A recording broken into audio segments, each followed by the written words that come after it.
नमस्कार दोस्तों, मैं संजय आपका अपने इस चैनल पर स्वागत करता हूं। तो इंडो बांग्लादेश रिलेशंस पे आजकल काफ़ी डेवलपमेंट हो रहे हैं। तो आज भी 3 महत्वपूर्ण डेवलपमेंट हुए हैं, चलिए उनके बारे में समझ लेते हैं। सबसे पहला तो डेवलपमेंट जो है वो ये हो रहा है कि बांग्लादेश में सरकार बनाने का काफ़ी ज़्यादा प्रेशर मोहम्मद यूनिस पे पड़ रहा है और वो सरकार बनाने को तैयार भी हो गए हैं। बस वो ये चाहते हैं कि अवामी लीग के अलावा, जो अवामी लीग मतलब शेख हसीना की पार्टी है, उसके अलावा सारे लोग जो है इस इंटरिम गवर्नमेंट का हिस्सा बन जाए। दूसरा क्या हो रहा है कि बांग्लादेश का जो गारमेंट क्राइसिस है वो काफी ज्यादा गहरा हो चुका है। का रीजन ये है कि बांग्लादेश में टर्मोइल है, तो उधर जो भी ऑर्डर है वो टाइम पे पूरे ही नहीं हो पा रहे।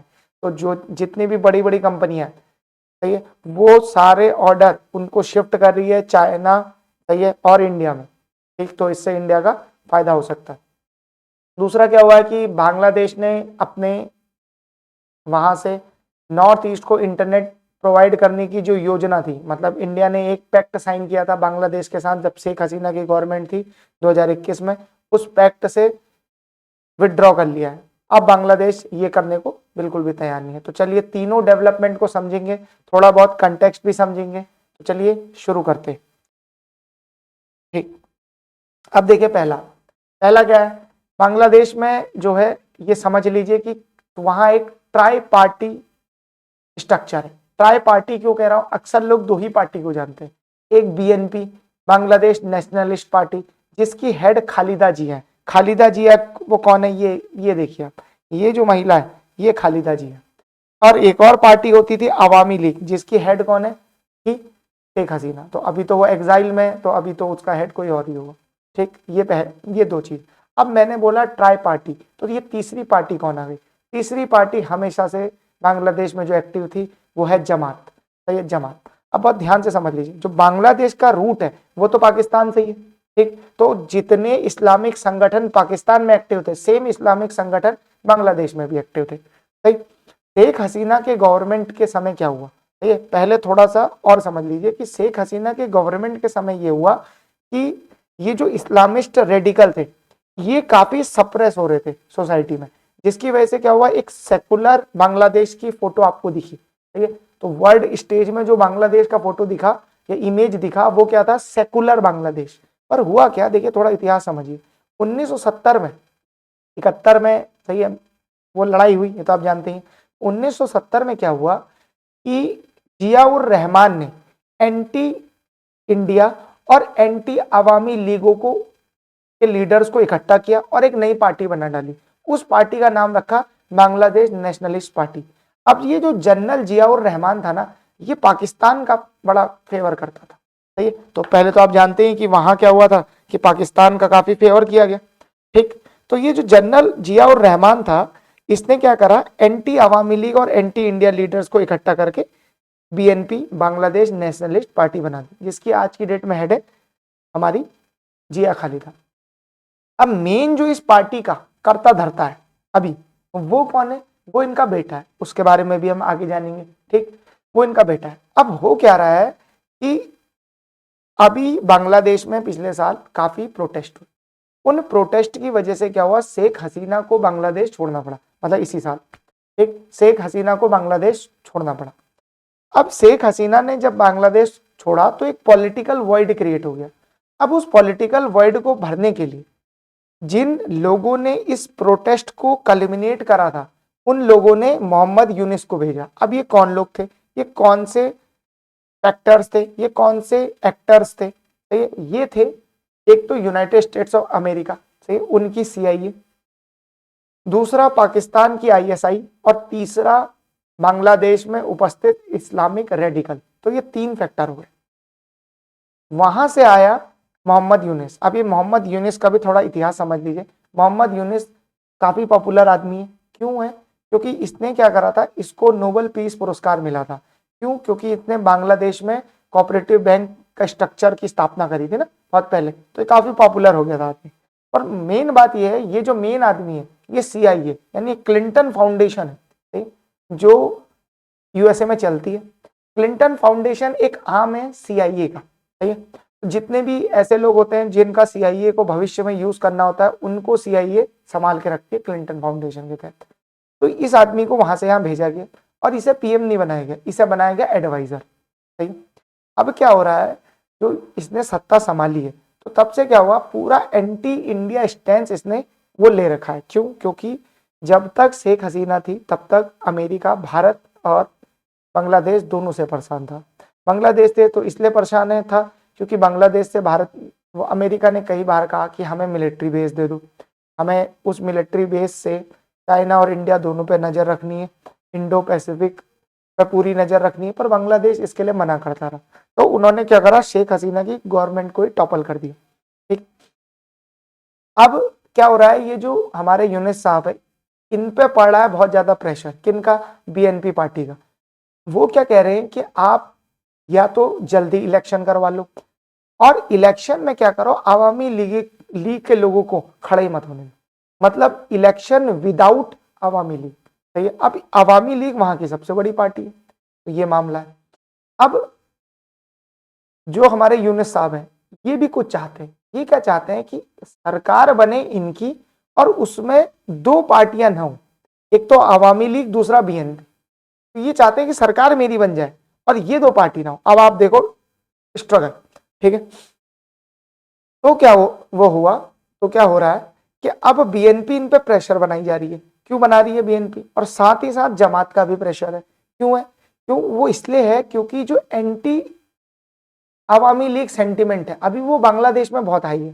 तो हो सकता है जो इनकी पॉपुलैरिटी है, ठीक है, अगर इलेक्शन डिले हुए तो पॉपुलैरिटी धीरे धीरे घट सकती है, क्योंकि अब बांग्लादेश वालों को भी वो दिखेगा कि भाई ना टेक्सटाइल चल रहा है, ना जीडीपी बढ़ रही है, डी ग्रोथ हो रहा है, तो पॉपुलैरिटी रिडक्शन हो सकता है। इसीलिए वो क्या चाहते हैं कि तुरंत हो जाए। अच्छा, यूनिस इसके लिए राजी क्यों नहीं हो रहा? वो इसलिए राजी नहीं हो रहा क्योंकि वो बीएनपी को भी पार्टी में नहीं चाहता। सही है। बीएनपी को भी, बीएनपी के एमएलए भी नहीं चाहता, बीएनपी के भी एमपी नहीं चाहता। क्यों? क्योंकि एक बार अगर वो सत्ता में आ गए तो होगा क्या, यूनिस की तो कुछ चलेगी नहीं, बिकॉज मेजर रोल कौन ले लेगा, बीएनपी और आवामी लीग। ठीक, ये पूरा इशू है। तो अभी यूनिस जो है वो एंटी आवामी लीग पार्टी इसके साथ बातचीत कर रहे हैं। ये तो पहला इशू है। ठीक। अब इंडिया के लिए बड़ी मुसीबत है। क्यों? उसका रीजन देखिए, बांग्लादेश में अभी मैंने आपको बोला बीएनपी पार्टी के, सही है, जो इंडिया आउट कैंपेन के हेड है, सही है, जिन्होंने ये चलाया था, तो ये जो बीएनपी पार्टी है ये काफी पाकिस्तान को सपोर्ट करती है। तो पीछे आपको फोटो भी दिख रहा होगा खालिदा जिया का, ये इनकी माँ है, ये उन्हीं के बेटे, ठीक है, खालिदा जिया के बेटे हैं। अब क्या है, ये एंटी इंडिया फोर्सेस हैं पूरी, सही है। तो अगर ये लोग सत्ता में आ गए तो भारत को काफी नुकसान होगा। और आप देख ही रहे होंगे अभी हाल ही में ऐसे डेवलपमेंट हुए हैं जिसमें क्या हो रहा है, वहां माइनॉरिटी पे काफी इफेक्ट पड़ रहा है। दूसरा क्या हो रहा है कि बॉर्डर्स में भी बख्तियार ड्रोन अभी उन्होंने वो लगा दिया है, और काफी एंटी इंडिया सेंटिमेंट्स बांग्लादेश में हावी। अब ये लोग अगर सत्ता में डायरेक्टली आ गए, सही है, तो फिर और इशू भारत के लिए बढ़ेगा। ठीक हो गया। अब आगे बढ़ते हैं। अब दूसरा क्या हो रहा है, दूसरा इशू जो है वो ये है कि बांग्लादेश जो है पूरी दुनिया का सेकंड लार्जेस्ट टेक्सटाइल प्रोड्यूसर है, सही, सेकंड लार्जेस्ट टेक्सटाइल वो प्रोड्यूसर, ये चाइना के बाद सेकंड नंबर पे। अब क्या होता है, पूरी दुनिया में जो बड़ी बड़ी कंपनियां हैं वो क्या करती हैं, वो एक्सपोर्ट करती हैं किस चीज को, वो एक्सपोर्ट करती है कपड़े को। अब उन सबका जो कपड़ा आता है ना वो बांग्लादेश में बनता है, चाइना में बनता है। रीजन इसका ही है, चाहे वो कंपनी फ्रांस की हो, चाहे वो कंपनी यूरोप की हो, यूएस का कोई ब्रांड हो, उसका रीजन है क्योंकि यहाँ सस्ता कपड़ा बनता है।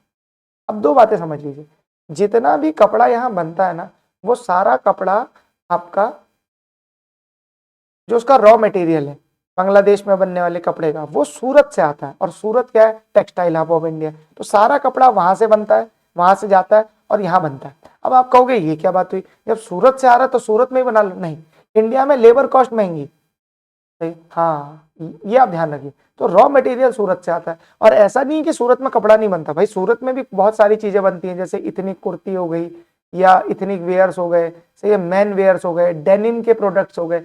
पर बांग्लादेश से वो इंटरनेशनल मार्केट में compete नहीं कर पाते। उसके मल्टीपल रीजंस है। उसके मल्टीपल रीजंस क्या है, एक तो बांग्लादेश को बाहर यूएस में जो है उनके प्रोडक्ट्स पे टैक्स नहीं लगता, इंडिया के प्रोडक्ट्स में लगता है, सही, और भी मल्टीपल चीजें। ठीक, तो ये हो गया। अब क्या हो रहा है, जब बांग्लादेश में इतनी अनस्टेबिलिटी है तो जितने भी गारमेंट मैन्युफैक्चरर्स हैं जिनने बहुत सारे ऑर्डर दिए बांग्लादेश को, वो अल्टरनेटिव रिसोर्स ढूंढ रहे हैं दुनिया में। क्यों? क्योंकि भाई वहां लॉ एंड ऑर्डर का इशू है, और लॉन्ग टर्म में तो क्या होगा, अब इन ये जो कंपनी ऑर्डर देती है ये तो लॉन्ग टर्म ऑर्डर देती है ना, 1 साल आगे का, सही है, 2 साल तक के ऑर्डर। अब वहां बांग्लादेश में स्टेबिलिटी नहीं दिख रही। तो एक चीज हम यहाँ से समझे, अगर किसी देश में स्टेबिलिटी ना हो ना, तो वहां से वहां इकोनॉमिक डाउनफॉल आने लगता है, वहां विदेश के लोग जो है फॉरेन ऑर्डर मिलने कम हो जाते हैं। अब वो सारे ऑर्डर अब वो सारे ऑर्डर ऐसी संभावना है कि सूरत गारमेंट सेक्टर को मिल सकते हैं। तो अगर ये सही से इंप्लीमेंट हुआ तो सूरत में जो इस साल की जो ग्रोथ होनी है गारमेंट सेक्टर में, वो 20 से 25 होनी है। और अकेले इसका फायदा सूरत ही नहीं उठेगा, वो उठाएगा। भारत में टेक्सटाइल हब है तमिलनाडु में, पंजाब में और नोएडा में, यहां भी इसका फायदा उठाया जाए। ठीक है, इन 3 जगहों तो काफी ज्यादा फायदा इनका मतलब भारत का टेक्सटाइल सेक्टर का हो सकता है, अगर ये टर्मोइल ऐसे ही बना रहा बांग्लादेश में, तो इसकी काफी संभावना है। एक का आंकड़ा आपको बता देता हूँ, सूरत का जो करंट प्रोडक्शन है वो 10 मिलियन गारमेंट पर मंथ का है, और पूरा टर्नओवर 600 करोड़ का है। तो अगर इसमें 20 से 25% इंक्रीज अगर हम देख रहे हैं, तो आप ये समझिए कि इसका 1/4, सही है, तो लगभग 130 करोड़ का इजाफा हो सकता है इस साल, सही है, जो टर्नओवर है। तो काफी बड़ी अपॉर्चुनिटी है टेक्सटाइल सेक्टर के लिए भारत में। ठीक, ये थोड़े आंकड़े हैं जो आपके सामने स्क्रीन में आए। एक्सपेंशन 20 से 25, इसी की हम बात कर रहे थे, 10 मिलियन। और ये बांग्लादेश में जो महत्वपूर्ण जगह है जहां पे जो प्रोडक्शन क्लस्टर है, उसमें ढाका, चिटगांव, गाजीपुर, अशूला, खुलना। अब यहाँ इन सब जगह तो क्या है, प्रोटेस्ट ही चल रहे हैं अभी बांग्लादेश में, तो काफी ज्यादा इफेक्ट पड़ रहा है इस पे। ठीक, तो चलिए आगे बढ़ते हैं। अब एक आखिरी खबर है जो आज की, वो ये है कि नॉर्थ ईस्ट के साथ ना, नॉर्थ ईस्ट में इंटरनेट की स्पीड थोड़ी सी कम रहती है। तो क्या है कि भारत ने एक पैक्ट साइन करा बांग्लादेश के साथ। अब देखिए पूरी दुनिया जो इंटरनेट से कनेक्टेड है ना, वो केबल्स के थ्रू है। तो अगर आपको मैप थोड़ा सा दिख रहा होगा, तो देखिए नॉर्थ ईस्ट में जो केबल है ना, वो बांग्लादेश के थ्रू जाता है। हालांकि अभी जो नॉर्थ ईस्ट में इंटरनेट चलता है वो तो जाता है सिंगापुर की तरफ, पर वो बहुत लंबा रूट पड़ता है। तो हम क्या चाहते हैं, वहां स्पीड बढ़ाना चाहते हैं। तो क्या हुआ था, भारत सरकार ने 2021 में, ये अश्विनी वैष्णव जी का ट्वीट है, तो उसमें उन्होंने क्या करा था, एक पैक्ट साइन करा था बांग्लादेश के साथ। ये देख रहे हैं, वाया बांग्लादेश। ठीक है, तो ये वाया बांग्लादेश एक पैक्ट साइन हुआ था। तो इससे क्या होता है कि जो बांग्लादेश में जो ये केबल है, ठीक है, इसके थ्रू नॉर्थ ईस्ट में भी काफी ज्यादा फास्ट इंटरनेट पहुंचाया जा सकता है। और आप तो जानते हैं कि इंटरनेट जो है वो बैकबोन है इकोनॉमी। जैसे इंटरनेट की स्पीड बढ़ती है, सही है, तो क्या होता है, बहुत सारे प्रोडक्ट्स, बहुत सारी सर्विसेज जो है पर्टिकुलर एरिया में पहुंचती है, जिसकी वजह से स्टार्टअप, बिजनेस, इनका इनोवेशन बढ़ता है। ठीक, अब क्या हुआ है कि बांग्लादेश ने इससे 360 रिवर्सल ले लिया। मैंने अभी बोला इंडिया के इंटरेस्ट हार्म होनी है वहां, क्योंकि अब वहां एंटी इंडिया गवर्नमेंट चल रही है। तो बांग्लादेश ने क्या करा, रिवर्स कर दिया पूरा प्लान। ये प्रिंट की देखिए न्यूज है कि जो वो बैंडविड्थ प्रोवाइड करने वाले थे नॉर्थ ईस्ट को, और इससे क्या हो रहा है, अभी एयरटेल वहां काफी ज्यादा एक्सपेंड कर रहा था।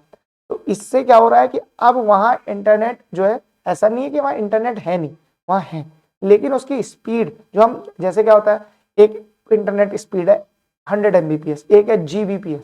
तो जितनी ज्यादा स्पीड होगी उतना ज्यादा फास्ट इंटरनेट ग्राउंड लेवल तक पहुंचेगा। अब वो जो है हॉल्ट पे डाल दिया गया, उसको रिवर्स कर दिया गया। और इसमें बांग्लादेश ने ये बोला है कि हम जो है, जो हम ईस्ट मतलब म्यांमार है, म्यांमार के वेस्ट में और चाइना को जो इंटरनेट सर्विस प्रोवाइड कर रहे हैं, उसकी वजह से ही काफी प्रेशर है हमारे सिस्टम में। ठीक है, तो उसकी वजह से काफी प्रेशर है, तो हम ये सुविधा नहीं दे सकते। देखिए ये सब, बाकी तो ये कुछ नहीं है, ये सब तो बातें हैं, बांग्लादेश देना ही नहीं चाहता। तो कोई भी एक्टिविटी, मैं आपको फिर बता रहा हूँ, जो ISI है वो ये चाहती ही नहीं कि इंडिया का जो नॉर्थ ईस्ट का एरिया है वहां डेवलपमेंट हो जाए। ये बिल्कुल सेम कॉपी पेस्ट है कश्मीर की स्ट्रेटेजी का। अब कश्मीर में नहीं चली तो अब वो यहाँ एक्टिव हो गए।